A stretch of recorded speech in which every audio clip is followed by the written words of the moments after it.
வணக்கம் மக்களே, இது ஆச்சரியங்களின் அணிவகுப்பு 12 டக்கர்.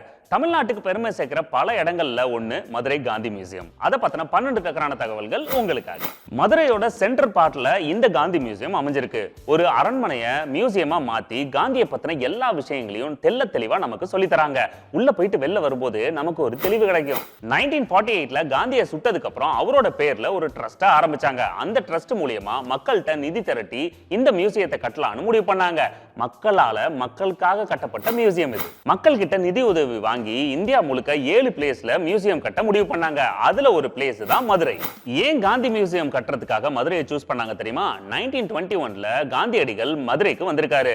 வந்து மீனாட்சி அம்மனை தரிசிச்சுட்டு வெளியில வந்து மக்களை மீட் பண்ணிருக்காரு. அதுக்கப்புறம் தான் அவருக்கு மிகப்பெரிய மாற்றங்கள் வந்திருக்கான்.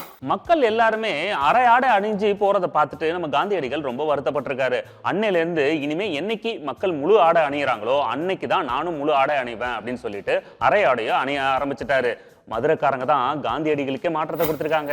இந்த வரலாற்று சம்பவம் நடந்ததுனால மதுரையில காந்தி மியூசியம் வைக்கிறதுக்கு சூஸ் பண்ணாங்க.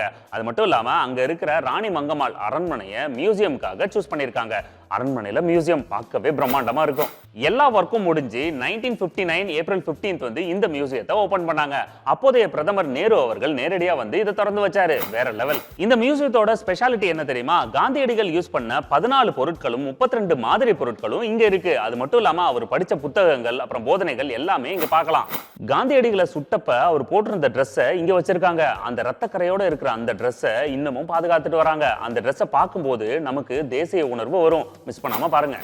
காந்திய சிந்தனைகள், யோகா, அப்புறம் வந்து தொழிற்பயிற்சி இது எல்லாத்தையும் அங்க கத்து தராங்க. அது மட்டும் இல்லங்க, இங்க குறைஞ்ச சம்பளத்துக்கு நிறைய பேர் சேவைக்காக வேலை பார்த்துட்டு இருக்காங்க. பேசாம நானும் அங்க போயிடுவா. இந்த மியூசியம் உலக அளவுல ஃபேமஸ் ஆனது. அமெரிக்க கருப்பின விடுதலை வீரரான மார்ட்டின் லூத்தர் கிங், அப்புறம் புத்த மத தலைவர் தலாய்லாமா இவங்க எல்லாமே இங்க விசிட் பண்ணிருக்காங்க. இந்தியாவோட பழமையான மியூசியம் அப்படின்ற ரெக்கார்ட் பண்ணியிருக்கிற இந்த காந்தி மியூசியத்துல பாத்தீங்கன்னா காந்தியடிகள் எழுதின லெட்டர், நினைவு சின்னங்கள், அவரோட வாழ்க்கை வரலாற தத்ரூபமா வச்சிருக்காங்க. வெகேஷன்ல ஒரு விசிட் அடிச்சிட்டு வாங்க. ஓகே மக்களே, மீண்டும் சந்திப்போம். இது ஆச்சரியங்களின் அணிவகுப்பு 12 டக்கர் வித் மீ உங்கள் துரை ராஜேசிலன்.